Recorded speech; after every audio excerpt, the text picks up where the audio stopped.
Hallelujah.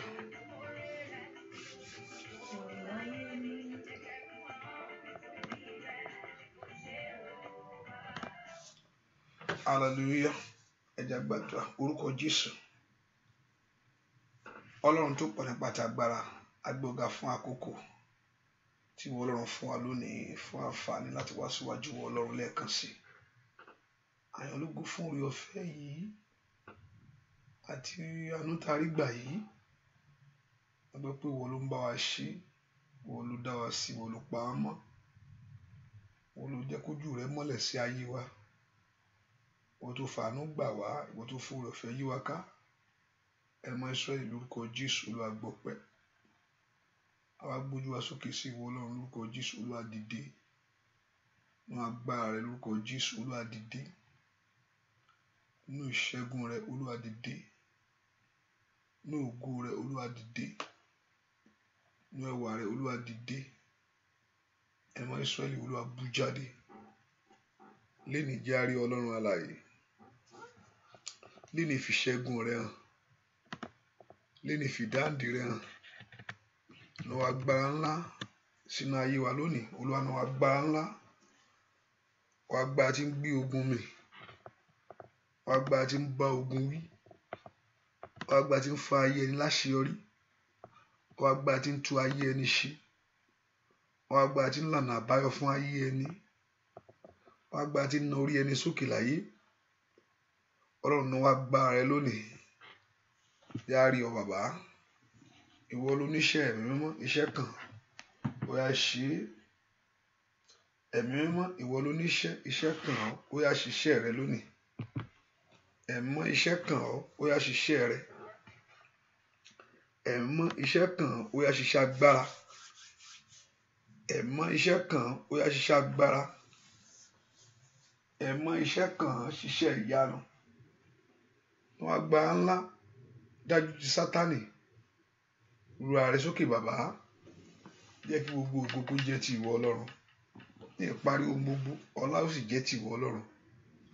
Láì lórúkọ Jésù Kristi, Olúwa àti Olùgbàlà wa. Àmín. Ọlọ́run nínú ọkàn rẹ bí tó wà yẹn o. Bẹ́ẹ̀ sì gbé Ọlọ́run ga.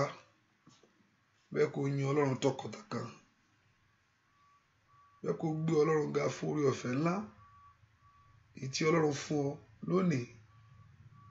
Bẹ́ẹ̀ kó gbé Ọlọ́run ga fún orí ọ̀fẹ́ ńlá fún àánú tó fún ọ.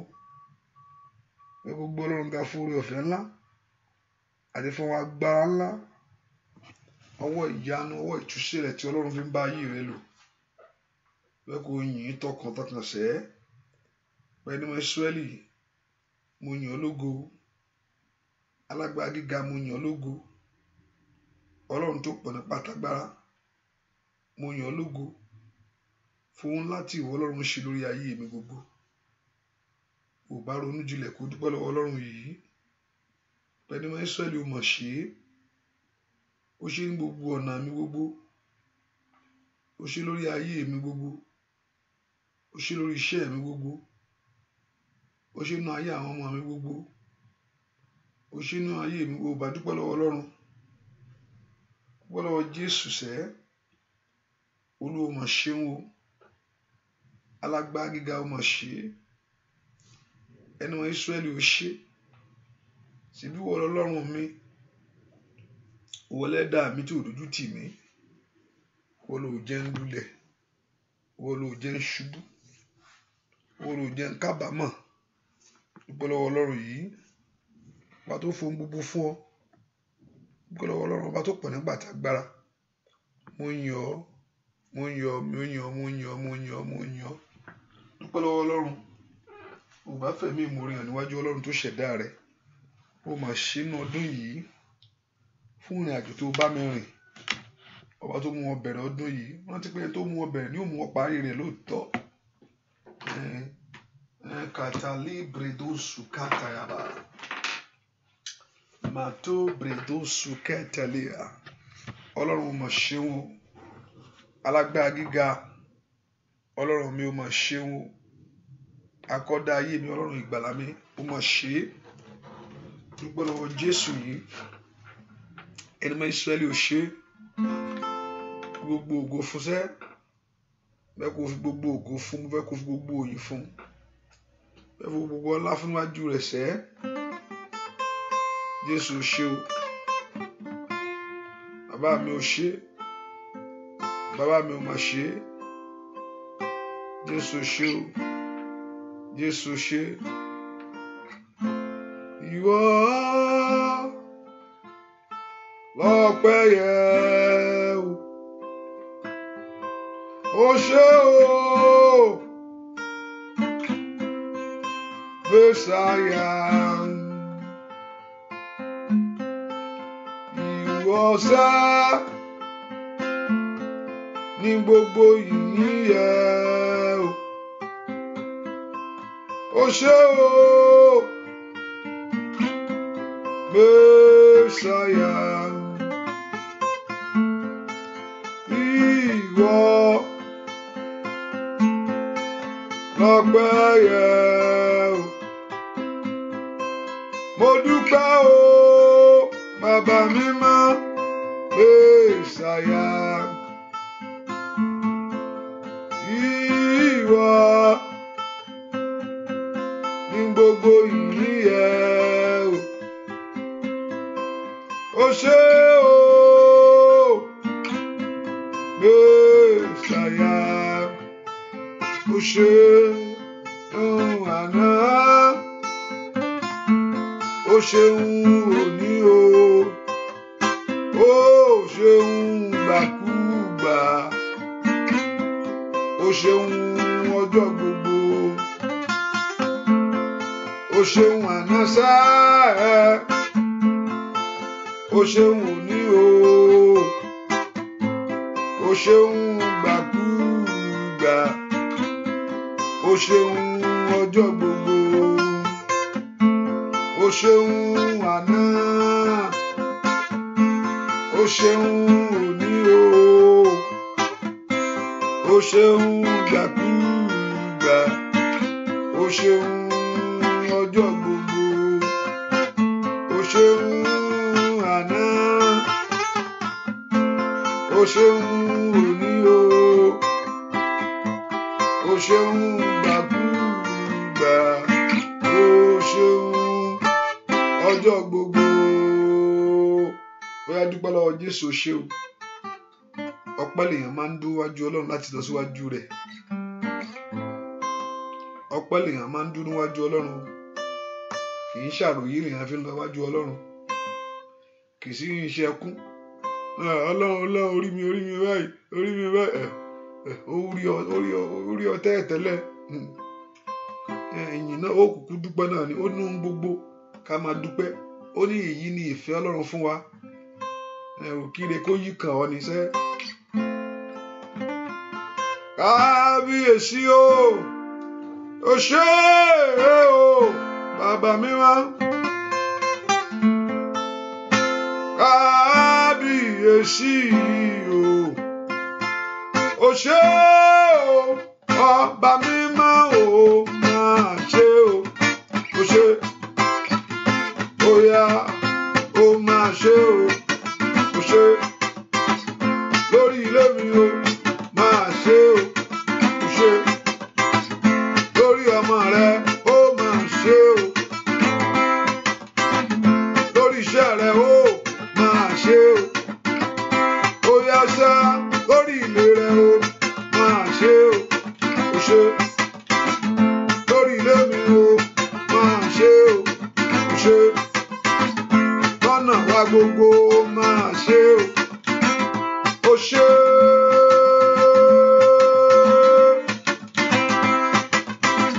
Lórí ilé mi ó máa ṣe o, ó ṣé, bàbá, lórí ọ̀nà mi ó máa ṣe o, ó ṣé, ó yá, kábíyèsí o, ó ṣé o.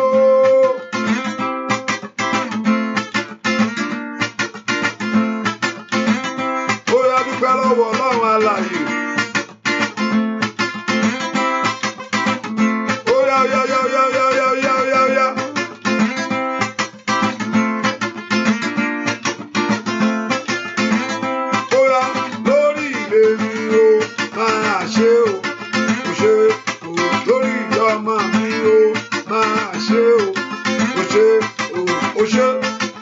ṣé o óyá o ṣé o óyá dúpẹ́ lọ́wọ́ rẹ̀ o ṣé o dúpẹ́ sá o ṣé óyá o ṣé Olódùmarè o ṣé o ṣé o ṣé o ṣé o ṣé o ṣé óyá dúpẹ́ lọ́wọ́ Ẹlẹ́dàá rẹ̀ máa ṣe o ṣé ó ń pọ̀ ọmọ ó ń dá ọ sí láyé bàbá mi máa o ṣé o ní gbogbo ọ̀nà mi o máa ṣe o ṣé o óyá o ṣé o óyá o ṣé o dúpẹ́ o ṣé o dúpẹ́ lọ́wọ́ Ọlọ́run o ṣé o bàbá mi o ṣé o bàbá o ṣé o nínú ilé mi o máa ṣe o ṣé o ṣé o ṣé o ṣé o ṣé óyá óyá óyá óyá óyá ṣé o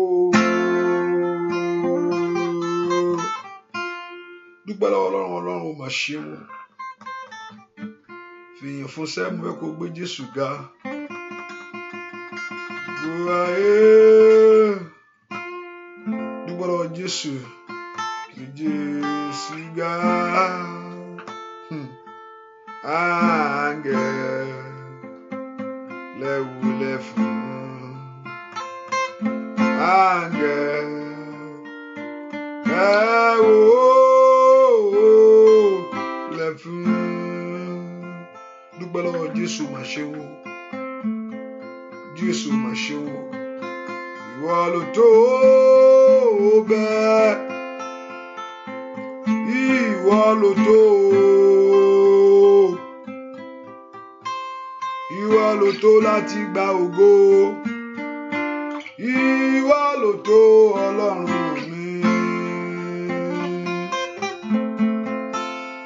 mo ní Jésù ló tó bẹ́ẹ̀ ìwọ ló tó ìwọ ló tó láti gba ògo ìwọ ló tó Ọlọ́run mi.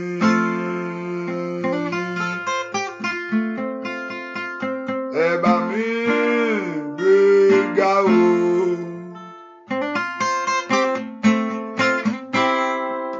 Ẹ bá mi bàbá.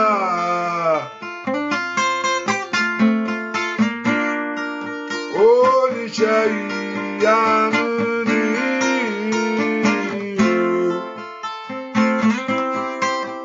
Àwa máa rí di o.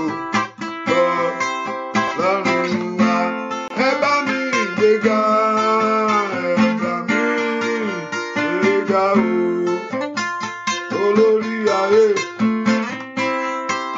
Ẹ bá mi bàbá. Oníṣẹ́ ìyanu ni o. Àwa máa rí o. Lọ́run wa. Ẹ bá mi gbéga o.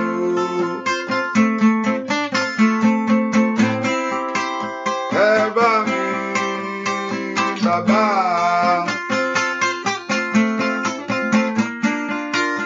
Oníṣẹ́ ìyanu ni o. Àwa máa rí di o. Ọlọ́run wa. Dúpẹ́ lọ́wọ́ Ọlọ́run ọba tó pọ̀ nípa tagbára, ọba tó fún ọ ní orí ọ̀fẹ́ kúkú lèèyàn rí gbà níwájú Ọlọ́run tí èèyàn fi ń tọ Ọlọ́run wá, ọba tó jẹ́ kó o mọjúbọ rẹ̀ sẹ́, ọba tí òjò sọnù. Jésù mo gbé ọ̀gá o, mo yàn lógo fún orí ọ̀fẹ́ tó fún mi, gbẹ́ fún ọwọ́ àánú tó pọ̀ lórí ayé mi gbogbo, ọwọ́ àánú tó fi ń bá ayé mi lò, tó fi ń bá ayé àwọn ọmọ mi lò, ọwọ́ àánú tó tú ayé mi sílẹ̀, ọwọ́ àánú tó gba ayé mi là. Dúpẹ́ lọ́wọ́ Jésù fún ọwọ́ àánú rẹ̀ sẹ́. Jésù ṣe, ọba tó pọ̀ nípa tí agbára ó máa ṣe. Bẹ́ẹ̀ kó gbé Ọlọ́run gábí tó wá sẹ́. ẹni mọ́ Ísírẹ́lì mo yìn ọ́ fún oore ọ̀fẹ́ ńlá lórí ayé mi. Mo gbé ọ̀gá fún oore ọ̀fẹ́ lórí ọ̀nà mi gbogbo. Ìwọ tó pọ̀ nípa ti agbára, ìwọ tí ò kí ń dójú ti àwọn tiẹ̀, ìwọ tó pọ̀ nípa ti agbára, ìwọ tí ń tú ayé ẹni sílẹ̀, ìwọ tó pọ̀ nípa ti agbára, ìwọ tí ń gba ayé ẹni là lọ́wọ́ ìṣòro. Mo dúpẹ́ fún oore ọ̀fẹ́ rẹ lórí ayé mi. Mo dúpẹ́ pé ó gbọ́, mo dúpẹ́ pé ó gbọ́, mo dúpẹ́ pé ó dá mi lóhùn, mo dúpẹ́ pé ó ṣe tèmi ṣẹ́, mo dúpẹ́ pé ó ṣe tèmi, mo dúpẹ́ pé ó ṣe tèmi, mo dúpẹ́ pé ó dá mi lóhùn níbi ayé ńlá. Mo dúpẹ́ pé Ọlọ́run ó ṣílẹ̀kùn ìbùkún kò mí. Gbọ́ àdúrà lórúkọ Jésù Kristi. Olúwa wá ẹ pé orúkọ Jésù. Ẹ̀yin ogun ọ̀run ẹ jẹ́ n rí àánú gbàṣẹ́. Tó bá lóhùn ó ṣàánú fún àwọn tí ó ṣàánú fún, ó bá pe orúkọ Jésù kó fi àánú bẹ tiẹ̀ wò. Ọlọ́run ẹ jẹ́ kí n rí àánú gbà. Ẹ̀yin ogun ọ̀run ẹ jẹ́ kí n rí àánú gbà. Olúwa fi àánú bẹ ayé mi wò. Ẹ̀yin ogun ọ̀run ẹ ṣàánú fún ayé mi. Ẹ kó pe orúkọ Jésù kí àánú Ọlọ́run kó tọ̀ wá sẹ́. Ọlọ́run ṣàánú fún mi gẹ́gẹ́ bí ìṣeun ìfẹ́ rẹ ní, gẹ́gẹ́ bí ìṣeun ìfẹ́ rẹ sẹ́. Olúwa ṣàánú fún ayé mi, ojú ò gbọdọ̀ tì mí. Olúwa ṣàánú fún mi, ayé ò gbọdọ̀ kẹ́gàn mi sẹ́. Ẹ kó pe orúkọ Jésù bí tó wà. Ẹ̀yin ogun ọ̀run ẹ jẹ́ kí n rí àánú gbà ní ọdún yìí. Ẹ̀yin ogun ọ̀run ẹ jẹ́ kí n rí àánú gbà ní ayé àwọn ọmọ mi. Ní orúkọ Jésù kí àwọn ọmọ mi kó rí àánú gbà sẹ́. Àní pe orúkọ Jésù kí iṣẹ́ mi, lórí iṣẹ́ mi kí n rí àánú gbà. Lórí aya kó rí àánú gbà. Ẹ̀yin ogun ọ̀run ẹ jẹ́ kí n rí àánú gbà. Ẹ fi àánú bẹ ayé mi wò. Ẹ fi àánú wọnú iṣẹ́ mi wá. Ẹ fi àánú rìpọ̀ pẹ̀lú mi ní orílẹ̀-èdè yìí. Orúkọ Jésù sẹ́. Ọlọ́run gbàdúrà kọ́lọ́run kó fi àánú tọ́ ayé rẹ wá. Ayé rẹ kó gba àánú. Ẹ pe orúkọ Jésù. Olúwa fi àánú bẹ̀ mí wò. Olúwa fi àánú bẹ̀ mí wò. Olúwa fi àánú bẹ̀ mí wò. Olúwa fi àánú bẹ̀ mí wò. Kí àdúrà lè gbà. Orúkọ Jésù. Ọwọ́ àánú máa bọ̀ wá. Ọwọ́ àánú Ọlọ́run máa bọ̀ wá sórí iṣẹ́ mi gbogbo. Ọwọ́ àánú Ọlọ́run máa bọ̀ wá sórí ayé mi gbogbo. Ọwọ́ àánú Ọlọ́run máa bọ̀ wá sórí ọ̀nà mi gbogbo. Ọlọ́run gbàdúrà. O bá béèrè fún ọwọ́ àánú Ọlọ́run. Ọwọ́ àánú Ọlọ́run tí ń tú ayé ẹni ṣe. Ọwọ́ àánú Ọlọ́run tí ń tú ọ̀nà ẹni ṣe. Ọwọ́ àánú Ọlọ́run tí ń tú orí ẹni ṣe. Ọwọ́ àánú Ọlọ́run tí ń tú ayé ẹni ṣe. Ọwọ́ àánú kó máa bọ̀ lórí iṣẹ́ rẹ gbogbo. Àní béèrè fún ọwọ́ àánú Ọlọ́run. Olúwa jẹ́ kí n rí àánú rẹ gbà. Ẹ má jẹ́ kí n rí gbà. Ṣàánú fún mi. Olùgbàlà ṣàánú fún mi. Olùgbàlà ṣàánú fún mi. Olùgbàlà ṣàánú fún mi. Olùgbàlà ṣàánú fún mi. Olùgbàlà ṣàánú fún mi. Olùgbàlà ṣàánú fún mi. Olùgbàlà ṣàánú fún mi. Olùgbàlà ṣàánú fún mi. Lórí iṣẹ́ mi ṣàánú fún mi. Lórí àwọn ọmọ mi ṣàánú fún mi. Lórí ilé mi ṣàánú fún mi. Lórí ayé ṣàánú fún mi. Nínú àjò mi ṣàánú fún mi. Àní gbàdúrà ayé rẹ kó gba àánú. Orúkọ Jésù. Olúwa ṣàánú fún mi. Olúwa ṣàánú fún mi. Olúwa ṣàánú fún mi. Orúkọ Jésù kí ọ̀run kó gbọ́ igbe rẹ lónìí. Kí Ọlọ́run kó gbọ́ igbe ẹkún rẹ ní kàtáyà bàbá ṣàìtà. Ní orúkọ Jésù kí ọ̀rọ̀ rẹ kọ́lọ́run kó dá sí. Kó gba ẹ̀tọ́ rẹ fún ọ. Orúkọ Jésù. Ó yá ṣàánú fún mi. Nínú àdúrà yìí. Olúwa ṣàánú fún mi. Nínú àdúrà yìí. Olúwa ṣàánú fún mi. Nínú àdúrà yìí. Olúwa ṣàánú fún mi. Ọlọ́run gbàdúrà nínú àdúrà yìí. Olúwa ṣàánú fún mi. Jẹ́ n rí àánú gbà. Jẹ́ n rí àánú gbà. Jẹ́ n rí àánú gbà. Jẹ́ n rí àánú gbà. Jẹ́ n rí àánú gbà. Bí ayé mi wò pẹ̀lú àánú rẹ̀. Bí ọ̀nà mi wò pẹ̀lú àánú rẹ̀. Bí iṣẹ́ mi wò pẹ̀lú àánú rẹ̀. Bí ilé mi wò pẹ̀lú àánú rẹ̀. Ó yá gbàdúrà níbi tó wà sẹ́. Olúwa jẹ́ kí n rí àánú gbà. Ìwọ àánú Ọlọ́run máa bọ̀ wá sórí iṣẹ́ mi gbogbo. Ìwọ àánú Ọlọ́run máa bọ̀ wá sórí ọ̀nà mi gbogbo. Ìwọ àánú Ọlọ́run máa bọ̀ wá sínú ilé mi gbogbo. Olúwa fi àánú kún ayé mi. Olúwa fi àánú bá ayé mi pàdé. Orúkọ Jésù. Ọwọ́ àánú máa bọ̀ kíákíá. Ní orúkọ Jésù. Sí ọ̀nà mi gbogbo. Ọlọ́run gbàdúrà. Ọwọ́ àánú Ọlọ́run máa bọ̀ sẹ́. Olúwa ṣàánú fún mi. Orúkọ Jésù. Olúwa ṣàánú fún mi. Olúwa ṣàánú fún ayé mi. Olúwa ṣàánú fún ayé àwọn ọmọ mi. Àní gbàdúrà. Olúwa kí ayé rẹ kó rí àánú gbà. Olúwa jẹ́ kí n rí àánú gbà. Jẹ́ n rí àánú rẹ gbà. Jẹ́ n rí àánú rẹ gbà. Kó tú mi sílẹ̀ lọ́wọ́ ogun. Olúwa jẹ́ kí n rí àánú rẹ gbà. Ní orúkọ Jésù. Kó lànà báyọ̀ fún mi. Olúwa jẹ́ kí n rí àánú rẹ gbà. Kí n ṣàṣeyọrí ọdún yìí. Olúwa jẹ́ kí n ráàánú rẹ gbà kí n lu àlùyọ ó yá gbàdúrà sẹ́ Olúwa jẹ́ kí n ráàánú rẹ gbà ní orúkọ Jésù kó gbèjà mi sẹ́ Olúwa jẹ́ kí n ráàánú rẹ gbà kó fún mi lẹ́nu ọ̀rọ̀ Olúwa jẹ́ kí n ráàánú rẹ gbà kí ọwọ́ mi kó tókè Olúwa jẹ́ kí n ráàánú rẹ gbà kó mú lọ síbi ayé mi Olúwa jẹ́ kí n ráàánú rẹ gbà kí ọ̀nà àbáyọ kó là fún mi sẹ́ Olúwa jẹ́ kí n ráàánú rẹ gbà kí n rí tèmi ṣe sẹ́ Ọlọ́run gbàdúrà ní orúkọ Jésù ó yá kó ṣàṣeyọrí ní ọdún yìí kí àṣeyọrí kó dé bọ̀ ní orúkọ Jésù kí àṣeyọrí kó dé bọ̀ ọ̀nà rẹ ní orúkọ Jésù kó dé bá ayé àwọn ọmọ rẹ borúkọ Jésù ẹ̀mí mímọ́ jẹ́ ráàánú gbà ẹ̀mí mímọ́ jẹ́ ráàánú gbà ẹ̀mí mímọ́ jẹ́ ráàánú gbà gbọ́ àdúrà lórúkọ Jésù Kristi Olúwa wa àní porúkọ Jésù gbogbo agbára tí ń dààmú ayé mi ẹ̀yin ogun ọ̀run bá mi ṣe láṣẹ wọlé agbára tí ń dààmú ayé mi tí ò jẹ́ kí ò fẹ́ kí n ṣe rere agbára tí ń dààmú ayé mi tí ò fẹ́ kí ọkàn mi balẹ̀ agbára tí ń dààmú ayé mi tí ò fẹ́ kí n lókè ayé mi kó lójútùú agbára tí ń dààmú ayé mi sẹ́ tí ò fẹ́ kí n ṣe ọ̀pọ̀lọpọ̀ ó yẹ kó wọ́n lè má síbi táwọn òbí rẹ wà ṣùgbọ́n ogun tó gbéná tì ọ́ òbí rẹ ló ń gbéná tó sọ pé tí ọkàn rẹ tó bá dà wọ́n máa ń finá mọ́ ìwọ àti tọ́jú òbí gangan yóò nira fún wọn ọ̀pọ̀lọpọ̀ ìjà ogun òbí ló ń gbé sórí bẹ́ẹ̀ ni tó ń finá mọ́ wọ àti wá tọ́jú òbí yẹn gan ó wà nira ọ̀pọ̀lọpọ̀ torí pé orúkọ Jésù sẹ́ àní Olúwa gbà mí lọ́wọ́ ogun náà ogun tí ò fẹ́ kí n ṣe rere ogun tí ò fẹ́ kí ọkàn mi balẹ̀ gbà mí lọ́wọ́ agbára náà tí ó dó tí ayé mi tí ò fẹ́ kí ọ̀nà ńlá Ọlọ́run ò dábí o Ọlọ́run ó nígbà tí Ọlọ́run dá ohun gbogbo ó ní dáradára ni níbo là ìdá abẹ́ ti wá níbo là ṣe ti wá níbo là àmúbọ́ ti wá níbo lè ìtìjú ti wá sórí ọ̀rọ̀ ayé mi sẹ́ ẹ̀yin ogun ọ̀run ẹ palẹ̀ rẹ̀ mọ́ orúkọ Jésù ó yẹ palẹ̀ àmúbọ́ kù lórí ayé mi gbogbo orúkọ Jésù ẹ palẹ̀ àmúbọ́ ẹ palẹ̀ àṣetì gbogbo agbára tí ń dààmú mi gbogbo ipá tí ó ń dààmú mi tí ò fẹ́ kí ire jọ fún mi gbogbo agbára tí ń dààmú ìrìn àjò mi tí ò fẹ́ kí n rí ògolo gbogbo agbára tí ń dààmú mi tí ò fẹ́ kí n ṣàṣeyọrí àní porúkọ Jésù ìwọ agbára náà ìwọ ipá náà ìwọ ète náà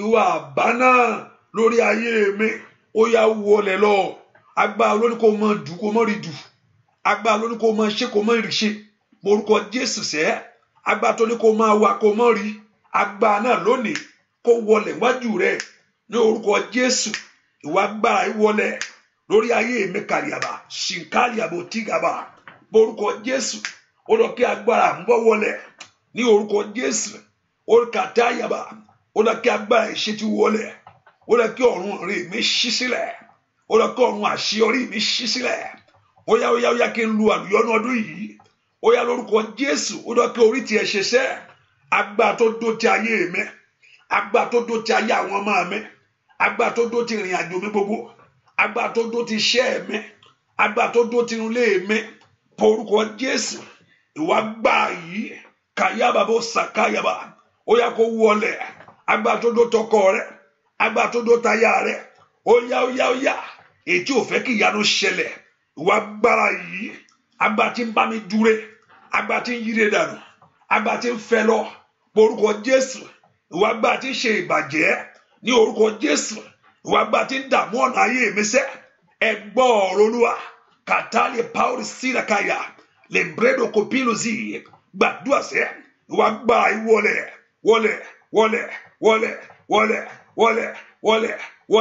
wọlé agbára tó bá mi jáde nínú àjò agbára tó bá ìrìn àjò mi jáde matida babo kalimba tikayaba gbogbo agbára tó bẹ wọnú iṣẹ́ yẹn lọ gbogbo agbára tó bẹ wọ orílẹ̀-èdè yẹn ètè ń yọ lẹ́nu tí ò fẹ́ kó nífọ̀kànbalẹ̀ gbogbo agbára tí ń dààmú ọ̀nà rẹ gbogbo agbára tí ń bínú rẹ ó yá ní orúkọ Jésù ó yẹ wọlé lọ ní orúkọ Jésù ó yẹ parẹ́ ẹ pòórá ìwà agbára yìí ẹ pòórá lórí ayé mi sọnù lónìí gbàdúrà kó sọnù ní kàtáyàbá agbára yẹn kó dá kó sọnù ní orúkọ Jésù.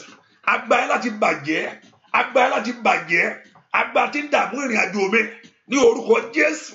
Agbára tí ń dààmú iṣẹ́ àwọn ọmọ mi ní orúkọ Jésù. Agbára tí ò fẹ́ kí ìmọ́lẹ̀ tàn, agbára tí ò fẹ́ kí ògo kó jáde, agbára tí ò fẹ́ kí ìlérí kó ṣẹ. Ìwà agbára yìí ní orúkọ Jésù ti Násárẹ́tì, ìwà agbára yìí níwájú mi lónìí, ó yá wọlẹ̀ wọlẹ̀ wọlẹ̀ wọlẹ̀ wọlẹ̀ wọlẹ̀ níwájú àwọn èèyàn yìí, wọlẹ̀ ní orúkọ Jésù.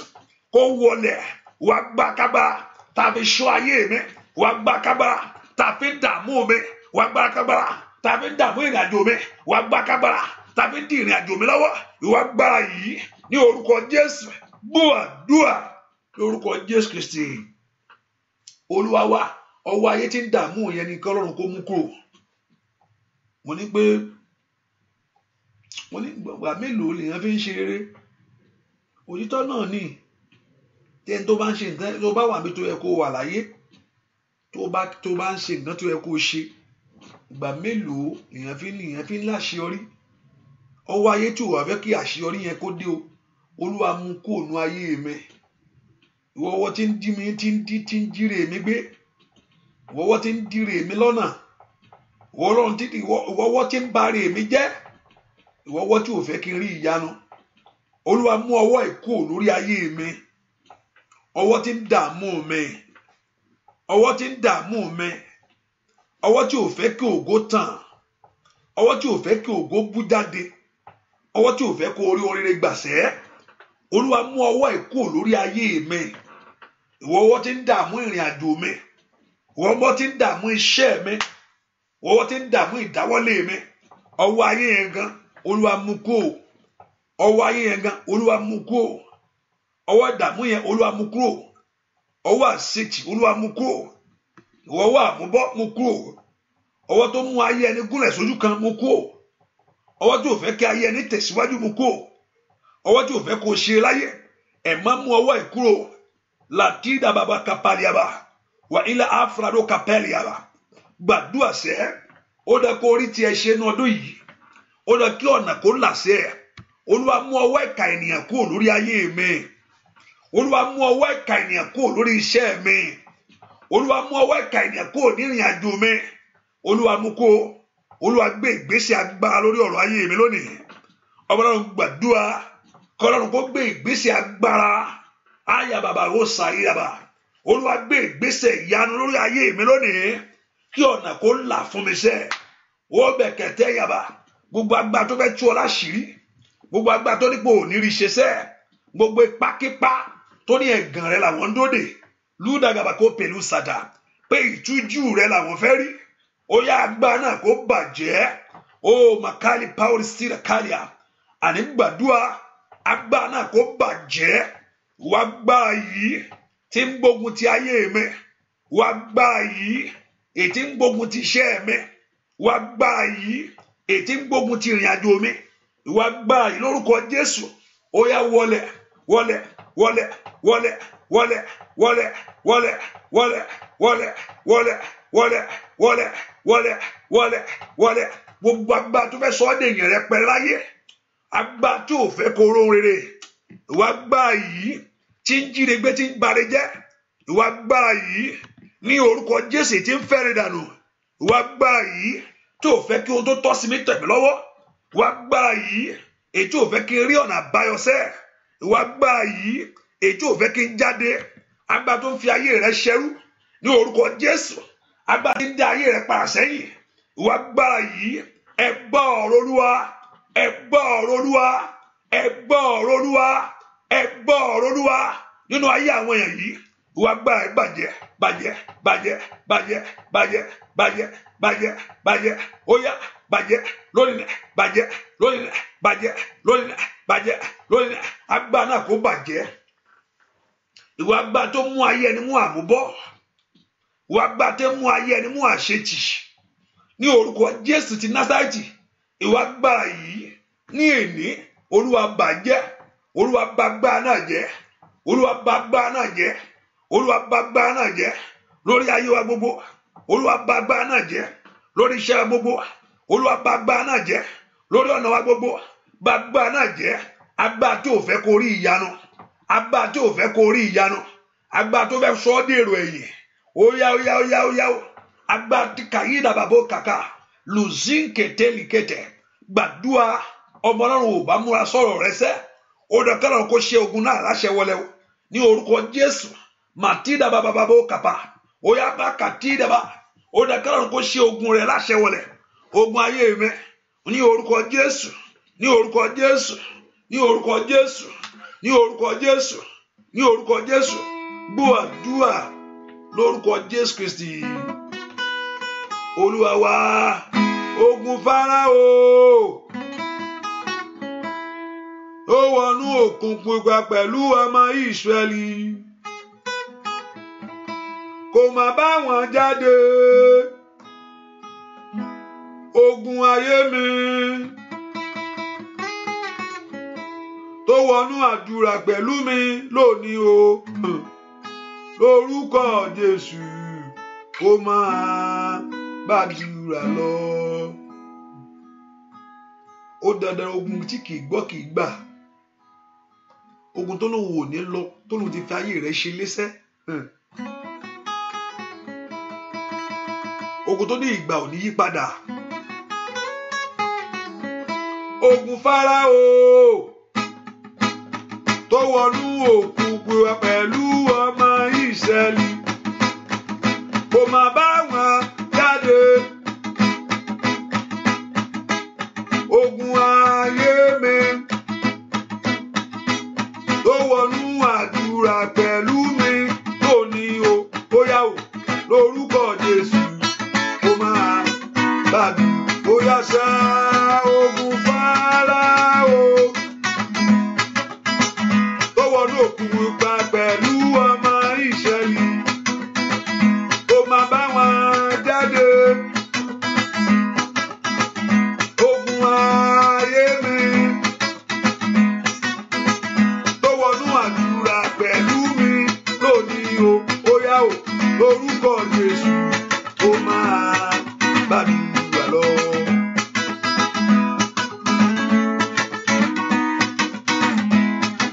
Ogun àmúbọ̀sẹ́.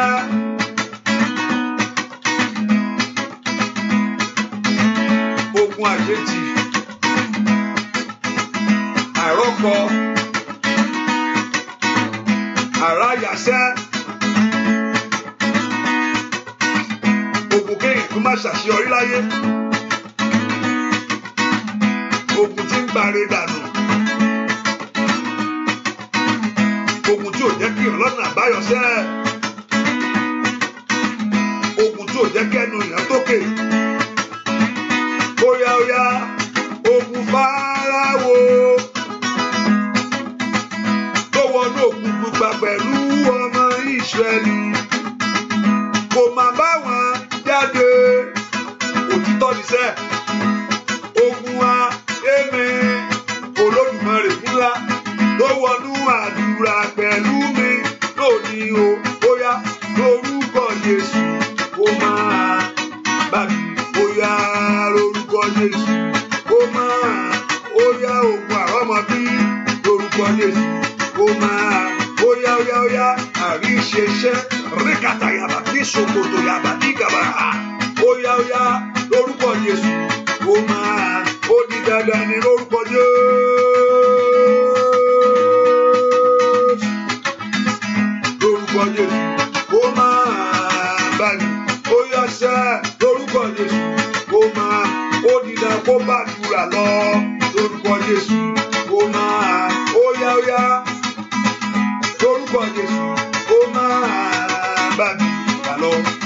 Lórúkọ Jésù kó máa. Óyá óyá. Aya baba usakabaya rebelu sekete ya. Óyá óyá óyá kó wọlé. Óyá óyá kó wọlé lónìí. Óyá óyá óyá óyá lórúkọ Jésù. Ogun ti lórúkọ Jésù. Ogun tí olówó ò ní gbọ́ tó lówó ò ní gbà lórí ayé rẹ lórí ọmọ rẹ. Óyá kó wọlé. Óyá kó wọlé. Óyá kó wọlé. Óyá kó wọlé. Óyá kó wọlé. Óyá óyá óyá óyá. àdúrà kó gbé mi. Ayaba ríkà kàfàlì kàtàkàtà rẹ́pẹ̀lú sẹ́kẹ̀tẹ̀ kàtàkàbà máyà kàbàkàbà rọ́pẹ̀ kótókótó yaba lórúkọ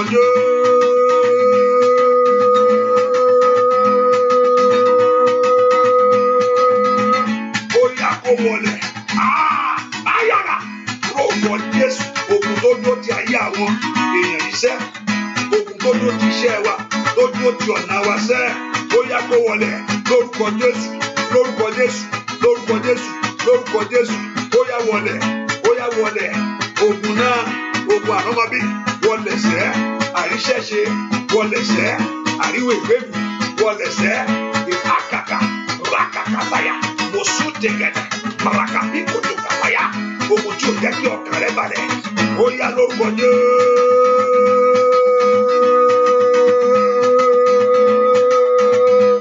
Ó yá kó wọlé lórúkọ Jésù. Ó máa bá mi kà lọ lórúkọ Jésù. Ó máa bá mi lọ. Ó yá ogun Fáráò tó wọnú òkun pupa pẹ̀lú ọmọ Ísírẹ́lì. Kò má bá wọn jáde. Ogun ayé mi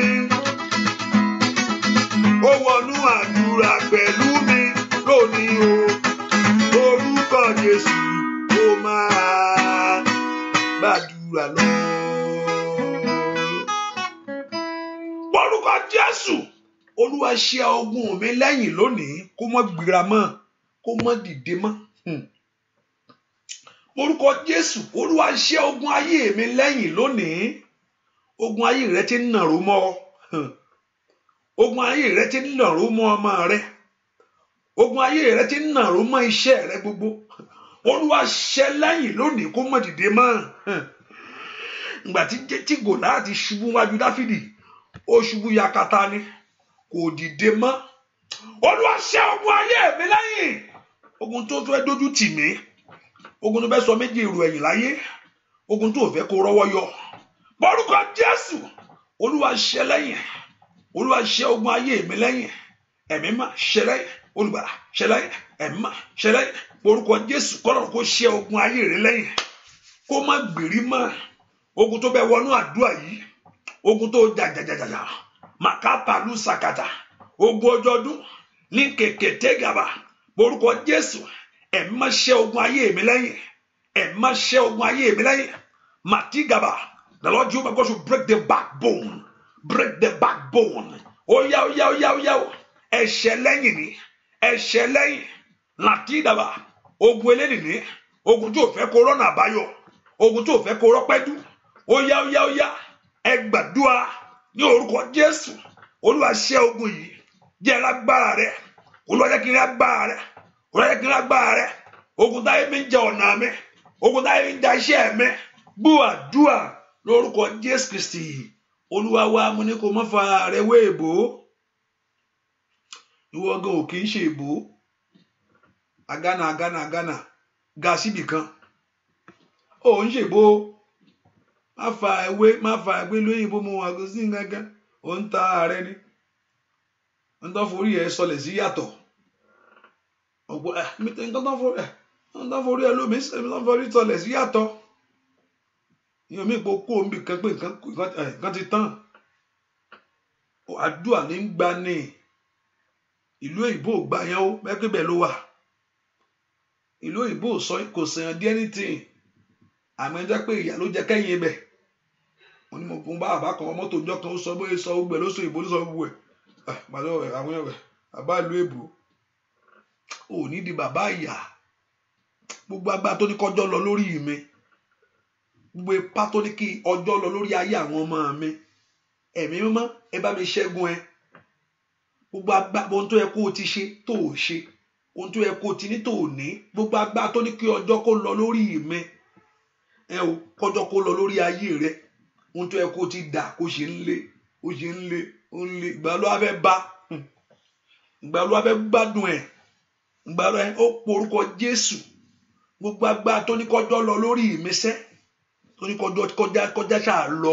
Ohun tó yẹ kó o ní nìsín kó máa wá káàkiri. Gbogbo agbára tó ní kí ìgbà kó sọnù. Ai makaya wá gbà tó ní kọjọ́ kó lọ mọ́ mi lọ́wọ́ kọjọ́ lọ tó yẹ kó jẹ́ èyí làbí ìgbà tí nǹkan tó yẹ kó ti ṣe lọ́dún tó yẹ kó ṣe ti wẹ́ ọ̀ṣẹ̀ ń sọ àwọn yẹn kan kí ló ń sọ lọ́jọ́ kọjọ́ ṣe é you have to that thing is updated ó ti ọdún kò bí nǹkan ṣé yẹn lẹ ti ń sọ mi orúkọ gbà tó ní kọjọ́ lọ mọ́ mi lọ́wọ́ tó ní kọjọ́ lọ lórí ìmísẹ́ àní orúkọ Jésù ọjọ́ ògbúdọ̀ lọ o Olódùmarè ó kí ṣebí kíyà má bàa jẹ mí mo ṣáà wá fọ̀rọ̀ mi lọ wọ Ọlọ́run èwo tún níyà ai makali ababo sata èwo tún ní ìtìjú màá tún máa fọ̀rọ̀ mi lọ kó tún máa tún tì mí Olódùmarè wàkàdì àbàbò sàtà kí n má bàa jìyà ṣebí òun náà mo fi wá fọ̀rọ̀ ayé mi lọ ṣebí kó tún má bàa tì mí kí ọ̀tá má bàa gbògo lórí ayé mi o olùgbèjàgbèjà mi ẹ porúkọ Jésù gbogbo agbá tó ní kọjọ́ lọ mọ́ mi lọ́wọ́ gbogbo agbá tó ní kàpá sàkátà kí ìgbà kó sọnù ó yá gbàdúrà ojú ògbúdọ̀ tì mí gbogbo agbá tó ń fi àkókò orí mi ṣòfò gbogbo agbá tí ń dá mi dúró gbogbo agbá tí ń dáre gúnlẹ̀ lórí ayé mi sẹ́ àní ẹ gbàdúrà lídà bàbá sàkátà yàbá ẹ̀rọ bètò dèkẹ́tẹ̀ kàràbà kàpá èèyàn kan gbàdúrà ọwọ́ agbá tí ń fẹ́rẹ̀ dànù lọ́wọ́ rẹ ọwọ́ tí ń gbáre sọnù mo rí pé kíní yẹn ọwọ́ kíní kan ó ń disappear ohun tó ń disappear agbá tó ń jẹ́ kí nǹkan disappear mọ́ lọ́wọ́ tó jẹ́ kí nǹkan sọnù èèyàn kan gbàdúrà kó múra sí dáadáa ó yá Ọlọ́run wó gímọ lónìí Olúwa dá lẹ́jọ́ agbá náà Olúwa dìde mọ́ mo orúkọ Jésù ẹ̀yin ogun rẹ gbèmí níjà ní orúkọ Jésù agbá tó fẹ́ kí ìgbà kó sọnù mọ́ lọ́wọ́ agbá tó fẹ́ fi àkókò eré mi ṣòfò mo orúkọ Jésù agbá tó ní kí n má lè kí n má ba ìwà gbá yìí ẹ gbọ́ ọ̀rọ̀ Olúwa gbọ́ àdúrà lórúkọ Jésù Kristi Olúwa wa ìwọ tó ti share ìwọ tó ti share prayer make sure you do it má bẹ́ẹ̀ sí ṣe inspector nísìn sometimes I do inspector sometimes I do it I will look at your page I look at your everything I see that and he is not a member it's just a hallelujah. You know, you are just helping others. That's the benefit of it. You are helping others. You are helping others. Share, you are helping others. Àdúrà nígbà ẹlòmí àdúrà bó ṣe gbọ́ tí ìrìn ayé rẹ̀ ó fi ṣe rere. Àní porúkọ Jésù gbogbo agbára tó múre mi dání ìyànká tó múre ayé mi dání Olúwa gbà lọ́wọ́ rẹ̀ kó mú lé mi lọ́wọ́. Ìyànká tó múrí ayé mi dání ìyànká tó múrí ayé àwọn ọmọ mi dání tó múrí aya mi dání ìyànká tó múrí oríire mi dání Olúwa gbà lọ́wọ́ rẹ̀ kó fún mi má jẹ́ yà jẹ mí orúkọ Jésù ìyànká tó múrí mi dání Olúwa lọ gbà lọ́wọ́ rẹ̀ Olúwa gbà rí mi lọ́wọ́ ìyànká tó mú mọ́wọ́ ayé ń gba ògo sọnù o ayé ń jíire gbé o ayé ń gbére sálọ orúkọ Jésù makata li predoko pola basata malim predoko palo to le keteya manim predoko belo zikete le brede kapa èyàn kà tí ń jíire gbé tí ń gbáre mi mọ́wọ́ èyàn kà tí ń gbáre sọnù ẹ porúkọ Jésù ẹni tí ò fẹ́ kí ire tẹ̀ ọ́ lọ́wọ́ wọ́n kú jí ti Daniel gbé ṣùgbọ́n Daniel ò kún ẹnu ni Daniel ń wí tiẹ̀ lọ fún Ọlọ́run sátá olórogún pàṣẹ àjọjọ gbari mọ́ lọ́wọ́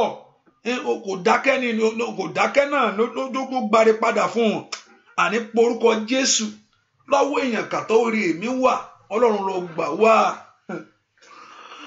Ọlọ́run lọ gbari ayé mi wá mọ́jọ oṣù mi àní porúkọ Jésù mọ́jọ rẹ̀ mi kó tó dá mi lóhùn Olódùmarè Ọlọ́run tó bá débi kan tọ́lọ̀ ò bá tètè ṣe ó máa rẹ̀ yan àgbà tó bá dúró tí ò dúró àfi ẹni tí ìgbàgbọ́ rẹ̀ bá yí nìkan ló kù morúkọ Jésù sẹ́ lọ́wọ́ ẹni tó wárí mi mọ́wọ́ lọ́wọ́ ẹni tó jókòó lérí ayé mi ẹ̀yin ogun ọ̀run ó dìde ní orúkọ Jésù màtí gàdàgàbàgàbà màsúdẹ kẹtẹkẹtẹ màtúdẹ kẹtẹgàbà màsúkàtà dùà lórúkọ Jésù Kristi Olúwa wa Olúwa o mo rán ọ níṣẹ́ mo fẹ́ kó o múra sọ̀rọ̀ rẹ sẹ́ Olúwa o, mo bá ọ sọ̀rọ̀. Báráyé fẹ́ báráyé kọ̀, eré ayé mi jáde. Olúwa o, mo rán níṣẹ́. Olúwa o, mo bá ọ sọ̀rọ̀. Báráyé fẹ́ báráyé kọ̀, eré ayé mi jáde. Báráyé fẹ́ báráyé kọ̀, eré ayé mi jáde. Olúwa o, mo rán ọ níṣẹ́. Olúwa o, mo bá ọ sọ̀rọ̀. Báráyé fẹ́ báráyé kọ̀, eré ayé mi jáde. Ó yá, Olúwa o, mo rán ọ níṣẹ́ láàrin ẹbí. Olúwa o, mo bá ọ sọ̀rọ̀. Báráyé fẹ́ báráyé kọ̀, eré ayé mi jáde. Nínú ọdún yìí níṣẹ́,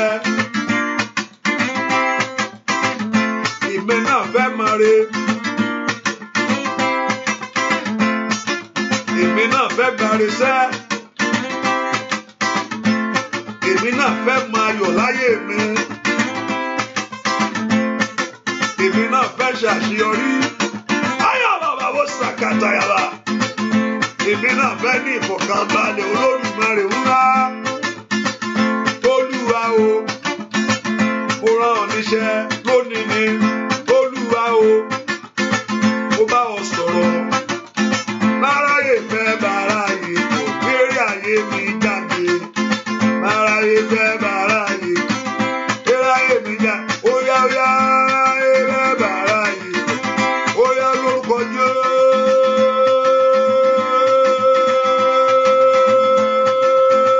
Báráyé fẹ́ báráyé kọ̀, eré ayé mi jáde. Ó yá ó yá, báráyé fẹ́ báráyé, ó yá ó di dandan ni, mo bọ́ sọ ní sẹ́.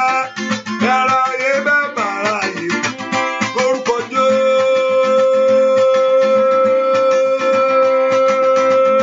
Àyà, báráyé fẹ́ báráyé kọ̀, eré ayé mi jáde. Ó di dandan ni, báráyé fẹ́ báráyé kọ̀, eré ayé mi jáde. Bàbá, báráyé fẹ́ báráyé, lórúkọ Jésù. Ó yá, báráyé fẹ́ báráyé kọ̀, eré ayé mi jáde. Ó yá, báráyé fẹ́ báráyé kọ̀, mo rán níṣẹ́ níṣẹ́. Báráyé fẹ́ báráyé, lórúkọ Jésù. Bàbá, báráyé fẹ́ báráyé kọ̀, eré ayé mi jáde. Eré ayé mi jáde. Bàbá, eré ayé mi jáde. Ó tẹ̀ ọ́ lọ́wọ́, ayé mi jáde. Ó yá, eré ayé mi jáde. Nínú ọdún yìí, eré ayé mi jáde. Bàbá, ire iṣẹ́ rẹ. Ó yá ó yá, ire ọmọ rẹ. Lórúkọ Jésù, ire rẹ. Ríkàpáyà, lè ṣí kẹtẹ̀yà. Rábẹ́gàpáyẹ̀kẹ̀ prada. Ìwé ìgbẹ́dù rẹ sẹ́. Ó yá ó yá, lórúkọ Jésù. Ó yá gbà á. Owó yẹn gbà á. Ìgbéga yẹn gbà á. Ó yá ó yá, lórúkọ Jésù. Ire ayé mi jáde. Ire ọmọ, ire ayé mi jáde. Bàbá mi, ó yá wà kàtàyà. Róbekú tẹ̀kẹ̀tẹ̀ kàmá. Lórúkọ Jésù, ire ayé mi jáde. Ó tẹ̀ ọ́ lọ́wọ́. Ó yá ó yá, oríṣi ire ayé mi jáde. Ó yá ire ayé mi jáde. Ó yá ire ayé mi jáde. Ó yá ire ayé mi jáde. Ó yá ire ayé mi jáde. Níbi tó fi sí, ó yá kó gbárí ayé rẹ.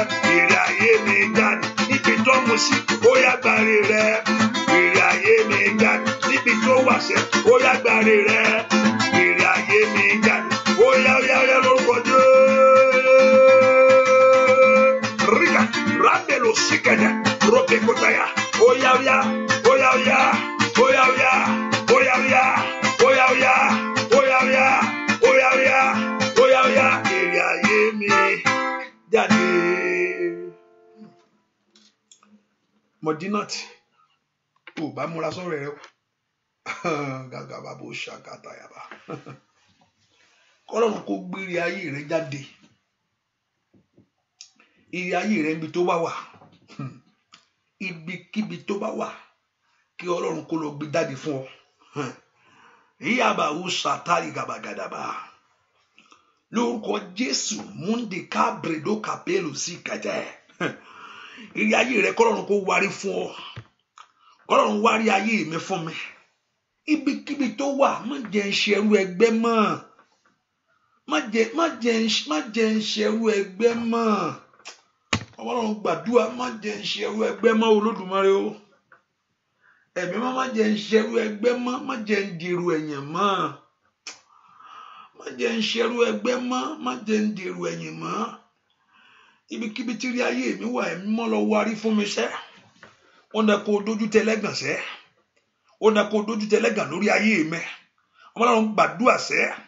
Olúwa lọ wárí ayé mi fún mi. Kàyábà bó sàkátà yàbá. Lembredo kompelu sekete yàbá. Àní gbàdúrà. Ẹ̀mí má lọ wárí èmi wá fún mi. Olúwa wárí. Olúwa wárí. Olúwa wárí. Olúwa wárí. Ọlọ́run tí rẹ̀ ń ṣàn lọ́wọ́ rẹ̀. Ní orúkọ Jésù. Lọ gbárí èmi fún mi. Gbárí ayọ̀ mi fún mi. Ní orúkọ Jésù. Ó lọ kiri tèmi gbà ní ọdún yìí. Àní gbàdúrà. Ó lọ kiri tèmi ṣe ní ọdún yìí. Borúkọ Jésù. Ó yá ó yá ó yá. Gbọ́ àdúrà lórúkọ mo ń gbórúkọ yìí. Ọmọlẹ́wà. Ọmọlẹ́wà. Ọmọlẹ́wà. Ọmọlẹ́wà. Lórúkọ Jésù. Olúwa wárí èmi fún mi. Kàyábà bó sàkátà. Borúkọ Jésù. Ẹ̀má wárí wárí wárí wárí wárí wárí wárí wárí wárí wárí Olúwa wárí Olúwa wárí Olúwa wárí Olúwa wárí Olúwa wárí Olúwa wárí Olúwa iri ayé mi bí tó wà ẹ̀mọ́ ẹ lọ mú wá ẹ kàpálì àbábó sàkáyàbá rebelu zikẹtẹlí peluda borúkọ Jésù sẹ́ mayembe ló tẹ̀kẹ́tẹ̀ bò borúkọ Jésù ó yá gbàdúrà Olúwa lọ wárí ayé mi wá bí tán fi sí ó yá ẹjọ́ tẹ̀ mí lọ́wọ́ ẹ jẹ́ rí tèmi ṣe ní ọdún yìí gbọ́ àdúrà lórúkọ Jésù Kristi Olúwa wá mo ní ìgbàgbọ́ pé o mọ̀ pé àdúrà ń gbà ló fi ń gbàdúrà bẹ́ẹ̀ ni èmi náà sì ní ìgbàgbọ́ pé Ọlọ́run fẹ́ ṣe ìyanu ló fi rán èmi náà níṣẹ́ nígbàgbọ́ pé àdúrà máa ń gbà ló fi wá sínú àdúrà èmi náà sì nígbàgbọ́ pé àṣà ní nǹkan tọ́lọ́run fẹ́ ṣe tó fi ní kí wà ń bí ilé ni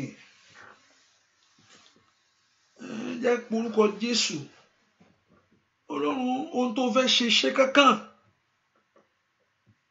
ohun tó fẹ́ dáwọ́lé lórí ayé mi dáwọ́lé pátápátá yanjú rẹ̀ ohun tó fẹ́ ṣe ohun tó fẹ́ ṣe kankan ọjọ́ ń lọ Olódùmarè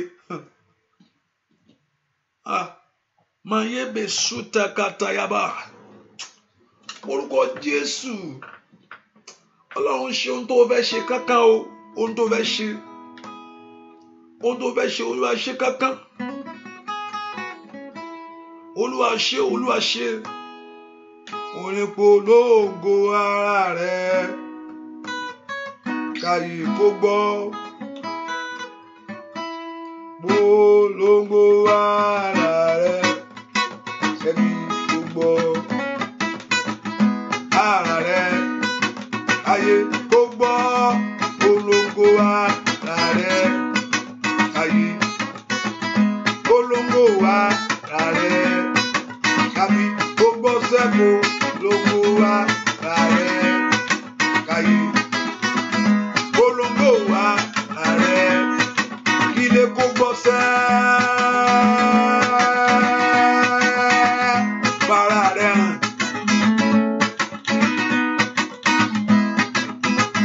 Para rẹ̀ hàn. Polongo ara rẹ̀ káyé kó gbọ́ sẹ́kù polongo ara rẹ̀ óyá oní Jésù polongo ara rẹ̀ ẹbí kò gbọ́ polongo wa. Àyà bá ṣe táyàwá gbogbo tó ń pè ọ́ níjà lórí ayé wa ṣẹ́ ìjà fún gbogbo tó ń pè ọ́ níjà Olódùmarè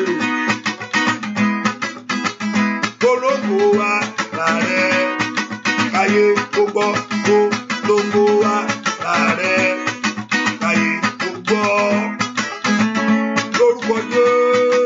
àkókò ti tó. It's time, oh God. Ọjọ́ lọ Olódùmarè olóńgbò wa làárẹ̀. Káyé gbogbo òkò lóńgbò wa làárẹ̀. Káyé gbogbo lórí ọmọ rẹ̀. Káyé gbogbo ó yá. Káyé ó ti tó. Káyé àkókò ti tó Olódùmarè. Ọjọ́ lọ. Aya maya kapa robelu sekete yaba. Rebelu tekete. Olóńgbò wa làárẹ̀. Káyé gbogbo ọkọ lóńgbò wa. Aya bàbá kàkà. Kójú ìgbàgbọ́ má ṣe tì mí ṣẹ́. Bóyá bàbá mẹ́má lóńgbò wa làárẹ̀.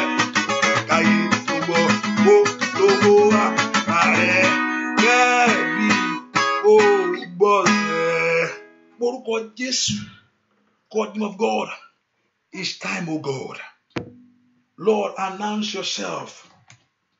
Proclaim yourself in my life. Ẹ̀mí mímọ́ polongo ara rẹ lónìí. Ẹ̀mí mímọ́ polongo iṣẹ́ rẹ lórí ayé mi. Àwọn Ọlọ́run gbàdúrà, let God announce himself. Make himself known. Mi ò ní kó má bàa jìyà náà mo fi mọ́rọ̀ mi wá fún ọ. Kójú wọn bá tì mí náà mo fi fọ̀rọ̀ yìí lọ̀ ọ́. Ẹ gbàdúrà ẹ sọ fún Ọlọ́run kójú má bàa tì mí ṣẹ́. Ọlọ́run káyé má bàa kẹ́gàn. Káyé má bàa ṣe yẹ̀yẹ́. Is that not the reason you call upon the name of the Lord? Is that not the reason you believe in him? He said, come unto me, all ye that labor. He said in his word, come unto me. Mo ti dé báyìí. Ẹ̀má mo ti dé. Ìwọ ló ní kí n wá. Mo ti dé. I'm here. You told me to come. And now I'm here. Why ababo kapali sidaba? You told me to come to you. Ó ní kí n wá bọ̀. Mo ti dé báyìí. Mo gbé ìṣòro mi dé. Ìsinmi mi dà. Why abasida? Olúwa fi ìsinmi fún ọkàn mi. He said, you give me rest. Ìdààmú mi kó wọlé lọ. Níwájú ìwọ Ọlọ́run mo gbé ìdààmú mi dé. Ìwọ Jésù, I'm here before you told me to come. Oh makapali paliaba. Lempredo kapa. Ọlọ́run tó fẹ́ ṣe inú ayé àwọn yìí. Wọ́n máa gbàgbọ́ pé tó ń bá gbàdúrà ya ló ṣẹlẹ̀ o. Wàyába kúndà yaba kapaya. They believe in your word. That they pray to you. That something great will happen. Wọ́n ní ìgbàgbọ́ pé èmi náà ní ìgbàgbọ́ pé tó bá gbàdúrà sí ìwọ Ọlọ́run pé ìyanu ó ṣẹlẹ̀. Wọ́n pè lọ sẹ́kẹ̀tẹ̀. We believe that when we pray to you, something great will happen. Now we lift our voice to you. Àgbàdúrà lọ́wọ́lọ́wọ́. Ó yá ìyanu ṣẹlẹ̀. Ìwọ ìyanu.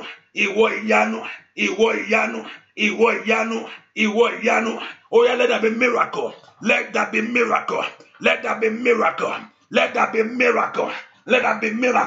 Ẹ̀mọ́ náà wá gbára jáde. No agbára jáde. Má dákẹ́ sí ogun yìí. Má dákẹ́ sí ìṣòro yìí. Do not be silent, oh God. Má kàpàlíyàbá. Manifest your power. Manifest your glory. Manifest your share. La pelotekete. Makatediba. Lambredo kopelu. Lambrada kata. Lensukete. Rambete kete. Emema. Dide. No agbára. Emma dide. Nínú ṣẹ́gun, let God arise. Matayaba, kó bá ogun wí. Ìràkáyè, Matsidaba, Ìlàbàbò Saida. In Jesus' name, we pray. I believe. No matter what is going on in your life, it's not bigger than God. No matter what is going on in our life, it's not bigger than Jesus Christ. Because he said in his word, all power has been given to me. Ó sọ náà rẹ̀ pé gbogbo agbára láti fi fún mi. Ló agbára tá a fi fún ẹ lórí mi. Ẹ̀mí mọ́. Jésù, agbára tá a fi fún ọ lórí ìṣòro ayé mi lónìí. He said it in his word that all power has been given to him. Use that power over me today, over my problem. Agbára tá a fi fún ẹ yẹn tó sọ fún mi. All power has been given unto me. Is that not the word he said? He said it. That all power has been given to me. Gbogbo agbára láyé. Ó ní gbogbo agbára láyé láti fún mi. Ó ní gbogbo agbára, all power has been given to me. Ètò àkúmá tó ní ọkàn máa dààmú. Ọlọ́run èwo ló wá wò mìíràn kí ojú máa tì mí. Èwo lọ́lọ́run wọ̀ níran kójú á máa tì mí. Ojú ò gbúdọ̀ wò mìíràn mọ́. Ó láti lo agbára tá a fi fún ọ o. Jésù lọ́wọ́ rẹ̀ ló wà o. Ó wí bẹ́ẹ̀ pé lọ́wọ́ rẹ̀ ló wà bàbá. Gbogbo agbára, all power. Gbogbo agbára o. Jésù lọ́wọ́ rẹ̀ ló wà. Ṣé bóun tó sọ nìyẹn? Ọ̀rọ̀ rẹ̀ mú gbàgbọ́. Gbàtọ́ ní Pétérù. He told Peter, put your net on the right side. And Peter replied him, I thy word. Lórí ọ̀rọ̀ rẹ, nítorí ọ̀rọ̀ rẹ mo fi ń ṣe léyìí o. Jésù lọ́wọ́ rẹ̀ ló wà o. Ó sọ bẹ́ẹ̀. O gbúdọ̀ ní agbára lọ́wọ́ kí ìyà máa jayé mi sẹ́. Jésù lọ́wọ́ rẹ̀ ló wà o. Bàbá lọ́wọ́ rẹ̀ ló wà sẹ́ gbogbo èèyàn. Gbogbo agbára. Gbogbo agbára o. Jésù lọ́wọ́ rẹ̀ ló wà. Kò sí lọ́wọ́ ohun ìdílé.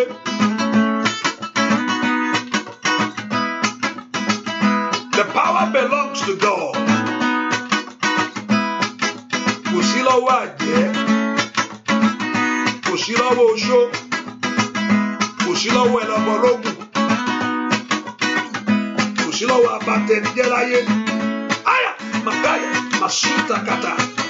Kò sí lọ́wọ́ ẹ tó sọ̀rọ̀ òdì. Oya oya oya. All power belongs to him. He has all the power. Regapelo kepelu sekete yaba bukapila baba osita yaba. Oh, Jésù lọ́wọ́ rẹ̀ ló wà. Bàbá lọ́wọ́ rẹ̀ ló wà sẹ́ o. Gbogbo agbára. Gbogbo agbára. Jésù lọ́wọ́ rẹ̀ ló wà. Oya o, lórúkọ Jésù. Oya kí gbogbo ogun yín kó pòórá sẹ́. In the name of Jesus, let all your problems disappear. Lórúkọ Jésù, ìwọ ìdènà kúrò.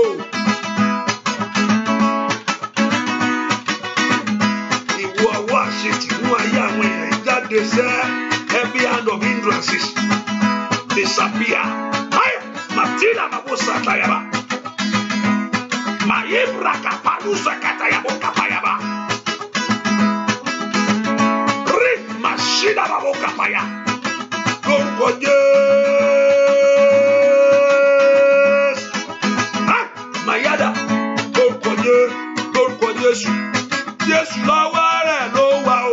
Bàbá lọ́wọ́ rẹ̀ ló wà sẹ́. Gbogbo agbára.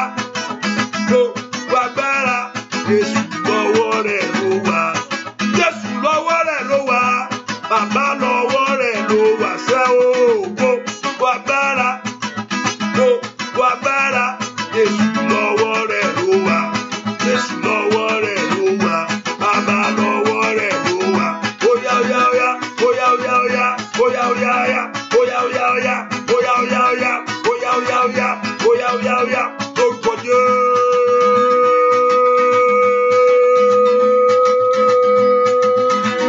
Aya baba. Lórúkọ Jésù. Aya baboka paria baba mabraka baba.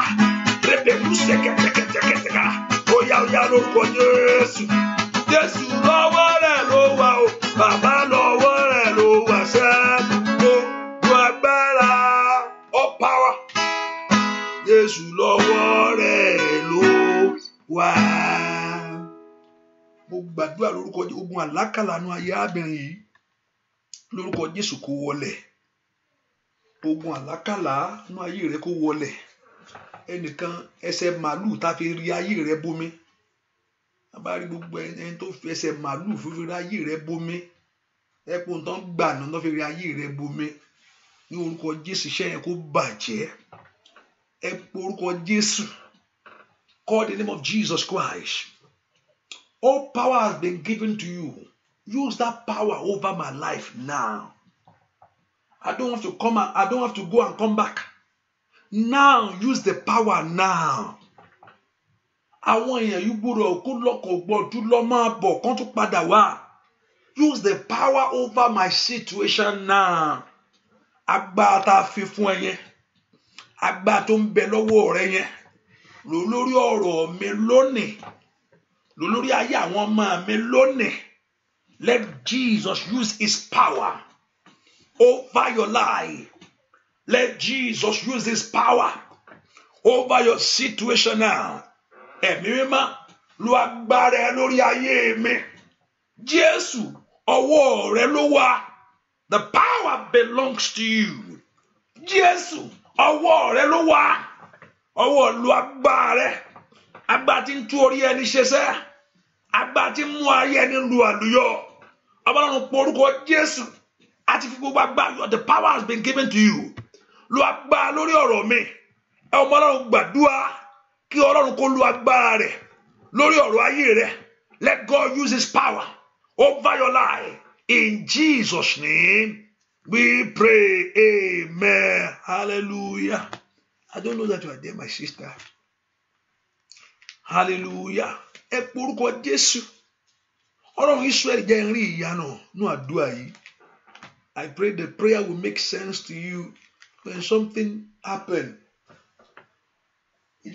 Yes, when you see the manifestation of it, it will make sense to you. It will make more sense to us when the result of it. Like what to pass exam, to pass exam. You that believe in God for God to let you pass the exam, you pass above the exam. And you that you are trusting God for husband, the Lord will provide for you of life partners, those that believe in God for life partners. And you also that you are trusting God for your papers in that land. And you are trusting God for your healing in your body, and you will receive your healing. And you that you are trusting God for promotion, and you will receive your promotion. Now the prayer will make more sense. Now your faith will know there is a God Almighty. Your heart will know there is a God Almighty that is seated in heaven that controls the affairs of men. Also, you have that faith in you that someone can hear you because you call upon him and he hears. Father, in the name of Jesus, àwọn èèyàn yìí wá Psalm 115, ẹ kọ́ bá kan Psalm 115 yẹn dé ìparí. Psalm 115. Psalm 115. Hallelujah. Hallelujah. Kì í ṣe fún wa, Olúwa, kì í ṣe fún wa bí kò ṣe orúkọ rẹ ni a fi ògo fún nítorí àánú rẹ àti nítorí òtítọ́ rẹ. Nítorí kí ni àwọn kèfèrí yóò ṣe wípé níbo ni Ọlọ́run wa wà nísinsìnyí? Ṣùgbọ́n Ọlọ́run wa ń bẹ ní ọ̀run, ó ń ṣe ohunkóhun tí ó wù ú. Fàdákà àti wúrà ní èrè wọn, iṣẹ́ ọwọ́ ènìyàn. Wọ́n ní ẹnu, ṣùgbọ́n wọn kò sọ̀rọ̀. Wọ́n ní ojú, ṣùgbọ́n wọn kò ríran. Wọ́n ní etí, ṣùgbọ́n wọn kò gbọ́ràn. Wọ́n ní imú, ṣùgbọ́n wọn kò gbóòórùn. Wọ́n ní ọwọ́, ṣùgbọ́n wọn kò lò ó. Wọ́n ní ẹsẹ̀, ṣùgbọ́n wọn kò rìn. Bẹ́ẹ̀ ni wọn kò sọ̀rọ̀ láti ọ̀fun wọn jáde. Àwọn tí ń ṣe wọ́n dàbí wọn. Bẹ́ẹ̀ ni olúkúlùkù ẹni tí ó gbẹ́kẹ̀lé wọn. Ísírẹ́lì, ìwọ gbẹ́kẹ̀lé Olúwa. Òun ni ìrànlọ́wọ́ wọn àti asà wọn. Aráalé Árónì, gbẹ́kẹ̀lé Olúwa. Òun ni ìrànlọ́wọ́ wọn àti asà wọn. Ẹ̀yin tí ó bẹ̀rù Olúwa, gbẹ́kẹ̀lé Olúwa. Òun ni ìrànlọ́wọ́ wọn àti asà wọn. Olúwa tí ń ṣe ìrántí wa yóò bù sí fún wa. Yóò bù sí fún ará ilé Ísírẹ́lì. Yóò bù sí fún ará ilé Árónì. Yóò bù sí fún àwọn tí ó bẹ̀rù Olúwa àti èwe àti àgbà. Olúwa yóò mú yín bí sí síwájú àti síwájú. Ẹ̀yin àti àwọn ọmọ yín. Ẹ̀yin ni ẹni ìbùkún Olúwa tó dá ọ̀run òun ayé. Ọ̀run àní ọ̀run ni ti Olúwa. Ṣùgbọ́n ayé ni ó fi fún àwọn ọmọ ènìyàn. Òkú kò yin Olúwa àti gbogbo àwọn tí ó sọ̀kalẹ̀ lọ sínú ìdákẹ́. Ṣùgbọ́n àwa ó máa fi ìbùkún fún Olúwa láti ìgbà yìí lọ àti títí láéláé. Ẹ̀yin Olúwa. I want you to lift your voice and talk to God. He said he will bless them that fear him. See, the Lord will bless small, both small and great. The Lord shall increase you more and more, and your children. Yea, blessed of the Lord, which made heaven and earth. The heaven, even the heaven, are the Lord, but the earth He has given to the children of men. Let's pray to God. Lord, let me see you. Lord, use your power over me today. Lord, lórí ayé mi. Kó jẹ́ kí ọ̀nà mi kó ní àṣì, kó jẹ́ kí ọ̀nà mi kó là. Let doors open, let miracle begin. All what I'm praying for, release it to me. I say it will make more sense to you. Now the prayer will make meaning. Now when you see result of it. When there is no result, now it turns to struggle. It turns to continuation of things in life. But when God answers, your heart will be pleased. You will lift up your voice in praise to Him. You will worship Him more. You will exhort Him more because somebody hear you. Lift your voice and pray. Lord, it's better. I believe it's better when you hear me. It will give glory to you, O God, not in my shame and my suffering. Let all my pains come to an end. Let every disappointment of my life, ìwọ ìtìjú ayé mi dópin lónìí.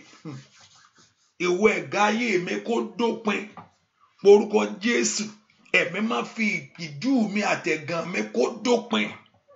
Gbogbo ntáyé fi ń dààmú mi ṣẹ́, Ọlọ́run yóò dópin. Whatever the enemy is using to trouble your life, trouble your mind, trouble your heart, let it come to an end. Ìwọ ìtìjú ayé mi dópin. Ìwọ àmúbọ́ ayé mi dópin. Lónìí, ẹ̀yin ogun rẹ jẹ́ rí ìyanu. Mo wá pa ní àṣẹ ní orúkọ Jésù ti Násárẹ́tì. Ọlọ́run tí ń gbọ́ àdúrà. Ọlọ́run ní kí you are the one that answered prayers. You are the one that told us to call. Ọlọ́run tí ń gbọ́ àdúrà ní orúkọ Jésù. Àgbàdúrà lénìí. We pray, we ask, we want your miracle, we want the life to be fruitful, we want your people to move forward. Want to see the hand of your power, want to see the hand of your glory, want to see the manifestation of your power. Want to know that you are God.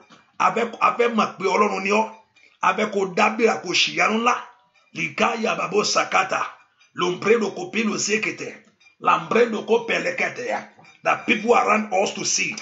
That people in our life to know it. We ask for that miracle right now. We ask for that miracle. I believe for Ìyanu. I believe for àṣeyọrí. I believe for ìgbéga. Ní orúkọ Jésù. Ẹ má bẹ̀rẹ̀ iṣẹ́ rẹ. Lord Almighty, begin your work. Now. Ní òní lónìí. Ní orúkọ Jésù. Begin your work. Ó yá bẹ̀rẹ̀ iṣẹ́ agbára. Iṣẹ́ agbára tí mú ìtìjú kúrò ní ayé ẹni. Iṣẹ́ agbára tí mú ẹ̀gàn sọnù. Ó yá. Father, begin the hand of a miracle. In the name of Jesus. As I ring the bell. Yikalibo sakata. Waira perusikate. Meure perusikata. Let there be sound of joy in your life. Let there be sound of joy in your home. Agogo ayọ̀ kó dún lórí ayé rẹ sẹ́. Agogo àṣeyọrí kó dún náà rẹ. Let there be sound of joy in your home, in your life. I call for a turnaround. I call for a turnaround in your life. I pray, receive it now. In the name of Jesus. I pray your life will be fruitful. I pray that your life be fruitful. In the name of Jesus. Gbogbo ẹkún rẹ lónìí. Gbogbo méje, get your handkerchief.